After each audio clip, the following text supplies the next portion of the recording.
The theme of the school this year was care and economic crisis, and this was a timely theme for the school, particularly after the pandemic, where feminists rightly pointed to the importance of having a gendered feminist analysis. My role in the summer school was to lead the organizing of the event. I was involved in organizing the inaugural Feminist Economics Summer School that happened in 2020. And so it's been really exciting and wonderful to see the continuation of the school this year, and no doubt many more summer schools to come. My background is mostly orthodox. It's mostly in econometrics, which is actually just measurement, just techniques that you use to measure. And I was interested in more of the social justice kind of work that's being done in economics. So I thought it would be a good idea to come and just dive in the deep end, and learn about the care economy and what that means and how it works and how we quantify it, how we measure it, how we make it visible because it's invisible, and so on. What I take away from my own work is looking at things like the effective nature of care and how we can measure it, how we can measure opportunity costs, looking at potential policy work on how we can create employment through a care economy. That's particularly interesting for me given the high unemployment rates that we have. Incorporating a lot of this theory is going to be extremely difficult, and the doctorate's extremely difficult as it is. I think it's a fresh perspective. It's very important. There's a lot of reading that I need to do, which I'm quite excited about.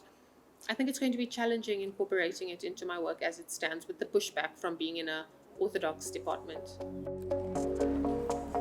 I've realized over the last few years that in order to build a sound enough understanding to have an impact on policy, requires investment and it takes time. And the summer school is just such an incredible opportunity to do that. So not only are we exposed to some of the best minds in the space, practitioners who have years worth of experience, but in the community of learning, we're hearing stories that influence the way we start to think about our societies. And that's a very real impact on the way that I can do my work as somebody who works on policy analysis. I think what COVID did was it highlighted some of the crises that are pre-existing in our economy. And so if we just think about care within the household, it's so many things. But if I use one example, when COVID hit, one of the first things that happened was we were all put under lockdown level 5 and movement was disallowed. And so a regular household where there was a certain ecosystem of care suddenly had to function in a very different way. A mom who would go out to the workplace, who might have a domestic worker to help with house care work, who might have a teacher to send her child to, overnight became not only an employee who had to work within the household, so in a different space. She had to apply different tools in order to do her work, so she was working online. There was less domestic help because domestic workers also needed to go home typically. And she was also instantly a teacher of her child. And it multiplied the burden of care profoundly on very particular members of the household. And so understanding what kind of impact that has and how we not only mitigate for that, but how we plan for future crises is really quite important. And that's what's really crucial and is such a privilege of coming to a space like this to think about. I'm currently doing my master's in social policy and development. My research interests, basically, I'm looking at the experiences of young Black women who use the Money for Gem platform to participate in the gig economy.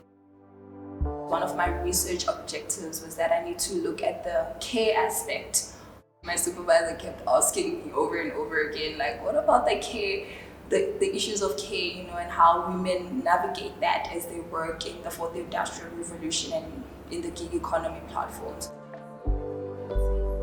It was very helpful actually to be part of that summer school because I wouldn't have the confidence that I have now in terms of my writing for my research when I'm talking about the nature of care for young Black women who work in the gig economy. I was left with, valid questions that I needed to ask myself in terms of my research, and actually sharing my research with other people within that room really helped me in terms of changing my way of thinking and seeing how I can apply the issue of care into my research. For me, it's been interesting to learn about the way that they're thinking about things in Kenya, the way that they're thinking about development, politics, gender in Kenya. And for me, there always has to be that exchange of knowledge. Nicole and I share some commonalities in our experiences and in the work that we do. But one of the things is that we come from two completely different contexts.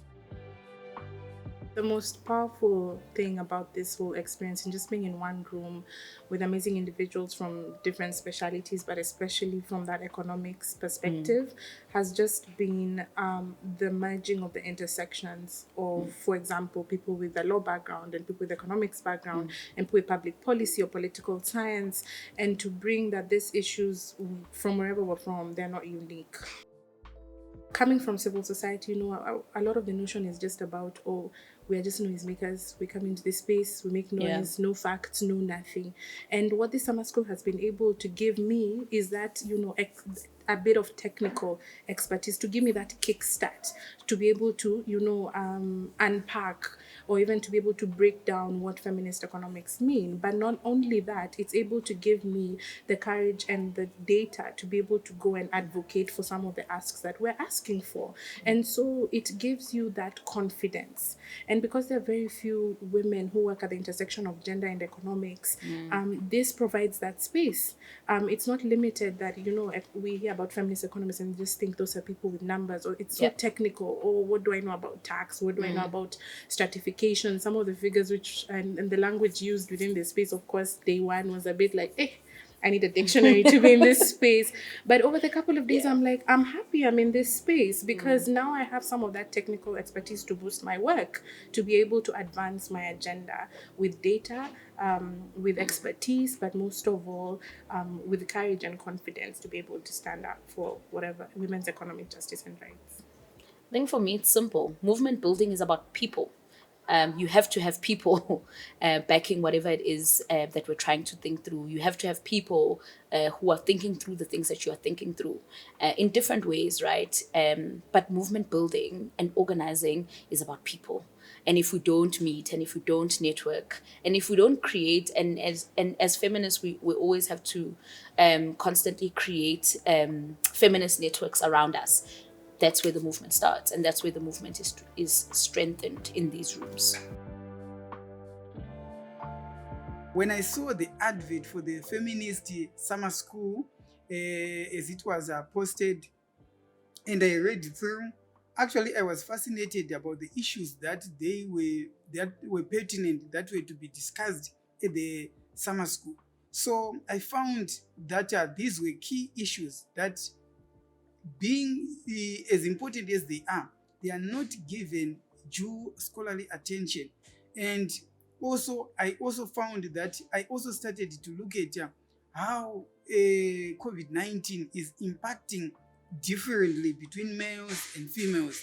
I started to read about it and I thought I should also have my voice. I have learned a lot from the Feminist Economics Summer School of 2022. My research was based on COVID-19 and the gender implications. So I wanted to focus on how actually the COVID-19 has brought to the fore the gender implications of any pandemic.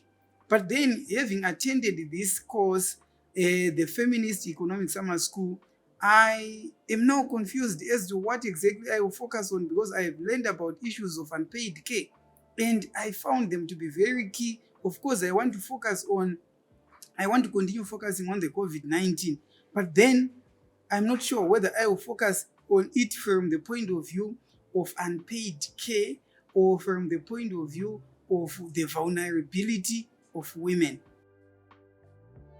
The exercises were extremely challenging, very, very challenging. Thinking of things like the contract between the state and the citizen and how that fits into a feminist political economy is something that's quite difficult to answer in 20 minutes. But there was a lot of food for thought, and the group work was great. Yeah, I really enjoyed it. The outcome of this year's school far outweighed my expectations. The quality and breadth of critical engagement on a range of economic topics was exceptional. The participants and the facilitators brought their full selves and knowledge to the space, which made it a very interesting and engaging week. If you're a scholar, activist, or economist looking to learn about what feminist economics is and how it can inform your work, then this school is definitely for you.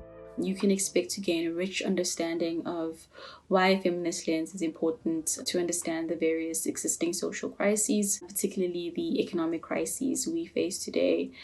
One of the key benefits of the school is the opportunity to be part of a community of scholars and economists who are interested in foregrounding the importance of a feminist analysis to understanding the world around us.